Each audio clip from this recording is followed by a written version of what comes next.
भारतवर्ष रे जदि प्राचीन सहर देखिए पुरातन सहर देखिए ता भितर अन्यतम होची कटक 52 बजार 53 गली। तो कटक रो जो विविधता रही जो वैशिष्ट्य रही कटक रो दुर्गा पूजा सारा भारतवर्ष रे गोटे अनन्य। जदि आपण देखिए कटक रे जदि खाइबा कथा देखिए तो दहीबरा आलुदम कथा फास्ट आसीबो। जेकोसी लोक बाहर आसी से टूरिज्म हूँ जड़े पर्यटक हूँ किंबा कौन सी कटकर बासिंदा कि ओडिशार कौन सी लोक जदि कटक जाइए अरे भाई कटकर आलुदम दहीबरा टी खाईजा तेबे कटकर ये जो दहीबरा आलुदम ये जो पारंपरिक जो खाद्य से खाद्य को लेकिन सर्वभारतीय स्तर में कौ भली रखा गोटे मान्यता दिज्व से नहीं कि आज गृह चली भितर आज निजर मन रखिंट कटकर नवनिर्वाचित विधायिका सोफिया। तो सहित कथा कौन कहे आपण ठीक कथा कहले कि दहीबरा आलुदम प्रत्येक कटकवासी मात्र गोटे खाद्य नुहे एटा होची आमर परंपरा एटा आम पई गोटे भावना आउ आम पई गोटे गर्व। तो आमर इच्छा थिला समस्तंकर इच्छा थिला कि दहीबरा आलुदम रो जीआई टैग पई सब प्रयास करा जाओ। तो ताकू क्वेश्चन आज करी आउ से जवाब रे उत्तर रे भी आसीची कि जीआई टैग रो से माने कंसल्टेंट्स हायर करूछंती जो माने कि सहयोग करि परिबे ताकि सब डाटा गुडाक प्रॉपर प्रोसीजर फिल हेकि हमें अप्लाई करि परिबा जीआई टैग पई। आउ एई पदक्षेप जदि ठीक भाव में निया जाओ तो आमर जो अच्छी प्राचीन संस्कृति परंपरा याकू बजाय रखिया याकू रक्षा करबा पई एडा गोटे आपण कहि परिबे स्मृति योग्य पदक्षेप हबो। आधुनिक सभ्यतार मनीष होउछंती सोफिया जी मॉडर्न जुगर नुआ एंटरप्रेन्योर युवा उद्योगी किंतु मन रही पुराणा कथार मध्य कटक जो प्राचीन जो परंपरा रही से परंपरा को केमती बंचई रखीहब से नहीं कि से विधानसभा रे अनेक प्रसंग उठाउछंती। तो मु आपन को पचारि जो जीआई टैग जो जोग्राफिकल इंडिकेशंस जो रहिला जो जीआई टैग पूर्व देखिए रसगोला को मिली छेना पोड़ को मिली तो आपन को मन भीतर केमती आसिला आपन प्रॉपर फोरम रे कथा को लेकिन उठेले तो तापाई ये जो लगातार जो कंटिन्यूएशन रहिबा दरकार आपन केमती को व्यापक करिवे।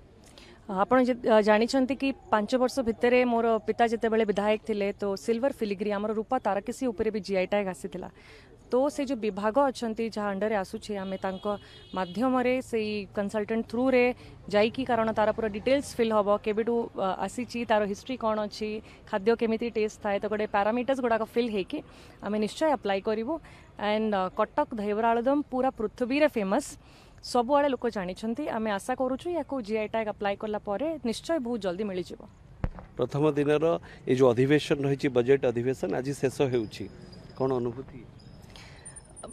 माने भल एक्सपीरियंस रहिला आउ बहुत सारा ऑब्जर्वेशन भी अच्छी नुआ विधायक हिसाब रे जोड़ा मो घरे भी प्रस्ताव रखी आमर आज भी बजेट रे किछि कहबार समय पाइबी मु तो सही समय भितर मु मोर निर्वाचन मंडली प्लस ओडिशा को एज अ होल जहाँ भी ऑब्जर्वेशन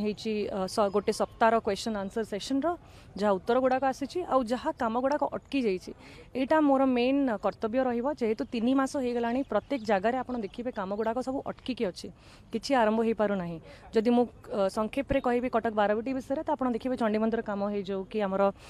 पेटानाला काम हो जाऊ जी ड्रेन गुड़ाक सैंक्शन करा बड़ समस्या। तो मु कहिबी फर्स्ट जी बेसिक राइट फंडामेंटल राइट अच्छी लोकंकर से गुड़ाक आगे आज क्वेश्चन करी कि ताकू आपण बजेट रे प्रथम रखंतु जहाँ पुराना काम गुड़ाक चलता ताकू आगे प्रथम देखंतु काम गुड़ाक तुरंत आरंभ करंतु ता संगे नुआ काम भी चली रहिबो बट ता माने नुहे कि पुराना काम 3 मास लानी अटकी जाइए और किछि स्टेप्स निया हो नाही। धन्यवाद। तो आपण सुनुथिले कटक रो दहीबरा आलुदम को कोवड़ी भाव रे जीआई टैग मिलिबो से अंटा भिड़ी कटक रो झियो जी कटक बारवाटीर नवनिर्वाचित विधायिका अच्छा सोफिया आलम सी निजे कथा को उठे कौभली भाव में या आगामी दिन में जातीय स्तर मान्यता पाइब दहीबरा आलुदम आउ मध्य से कहते जेहेतु वर्षा दिन रही वर्षा ऋतु रही कटकर प्रमुख समस्या रही ड्रेनेज जलबंदी समस्या ताकू कौभली भाव में त्वरान्वित करा जाई पारिबो से नहीं मध्य आज गृह से कथा रखिबे आउ से काम को कौभली भाव में जल्दी युद्धकालीन भित्ति से कार्य को सारा जाई पारे जेमति आपण जानिछन्ति जाइका जो प्रोजेक्ट चली कटक रे जो ड्रेनेज सिस्टम ताकू केमती तुरंत युद्धकालीन भित्ति ताकू समाप्त करा जाई पारिबो से नहीं मध्य से कथा रखिबे। भुवनेश्वर संजीव कुमार राय, ईटीवी भारत।